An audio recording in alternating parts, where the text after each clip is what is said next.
Om Swastiastu. Perkenalkan, nama saya Nikoma Aristi Pramucantana. Saya mahasiswa semester 2, program studi S1 Manajemen Rombel 2. Di sini saya akan membuat tutorial cara membuat Banten Pejati. Pejati berasal dari bahasa Bali. Dari kata jati mendapat awalan pa. Jati berarti sungguh-sungguh.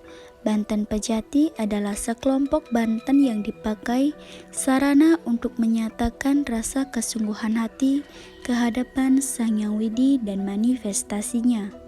Biasanya, Banten Pejati digunakan untuk melaksanakan suatu upacara dan mohon dipersaksikan dengan tujuan agar mendapatkan keselamatan.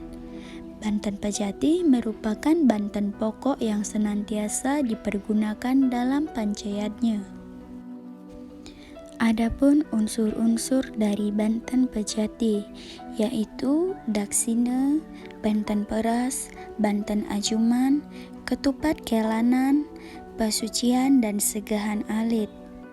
Banten Pejati ini akan diaturkan kepada Sang Hyang Caturlokepala, yaitu daksina kepada Sang Hyang Brahma, peras kepada Sang Hyang Iswara, ketupat kelanan kepada Sang Hyang Wisnu, dan acuman kepada Sang Hyang Mahadewa.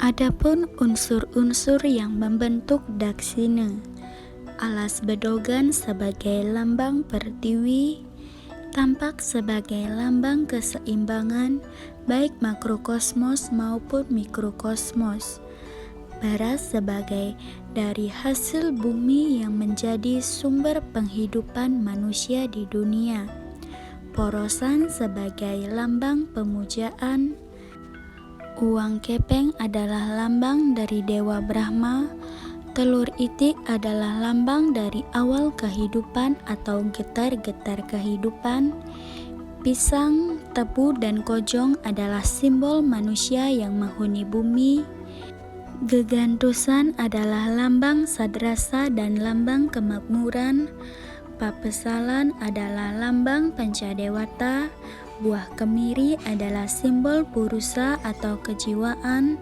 kelapa adalah simbol pawitra, sesari sebagai lambang saripati, dan sampian payasan sebagai lambang dari trikona, yaitu upeti, stiti, dan pralina.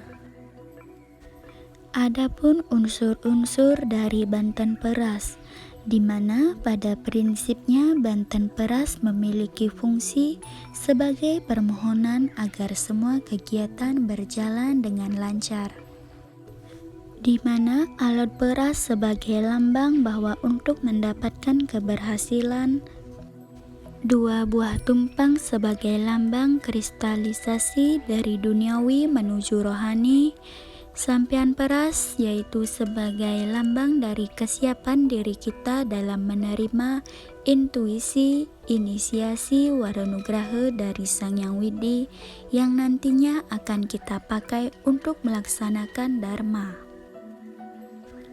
Selanjutnya yaitu ketupat kelanan adalah lambang dari Sadripu yang telah dapat dikendalikan atau teruntai oleh rohani sehingga kebajikan senantiasa meliputi kehidupan manusia. Dengan terkendalinya Sadripu, maka keseimbangan hidup akan menyelimuti manusia. Selanjutnya ada pesucian. Pada intinya, pesucian merupakan alat-alat yang dipakai untuk menyucikan ide betara dalam suatu upacara keagamaan. Secara intrinsik mengandung makna filosofis bahwa sebagai manusia harus senantiasa menjaga kebersihan fisik dan kesucian rohani, karena Sang Hyang Widi itu maha suci, maka hanya dengan kesucian manusia dapat mendekati dan menerima karunia dari beliau. Dan yang terakhir yaitu segahan, di mana segahan artinya suguh atau menyuguhkan.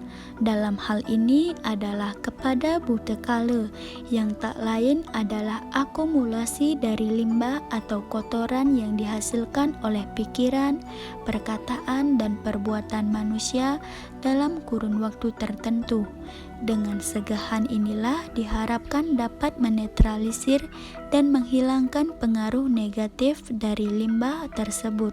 Segahan adalah lambang harmonisnya hubungan manusia dengan semua ciptaan Tuhan. Selain itu, ada pun sarana yang lain, yaitu daun atau pelawa, yaitu lambang kesejukan, bunga sebagai lambang cetusan perasaan, bija sebagai lambang benih-benih kesucian, air sebagai lambang pawitra amerta, serta api sebagai lambang saksi dan pendetanya yadnya.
Baik, sekian video tutorial cara membuat Banten Pejati.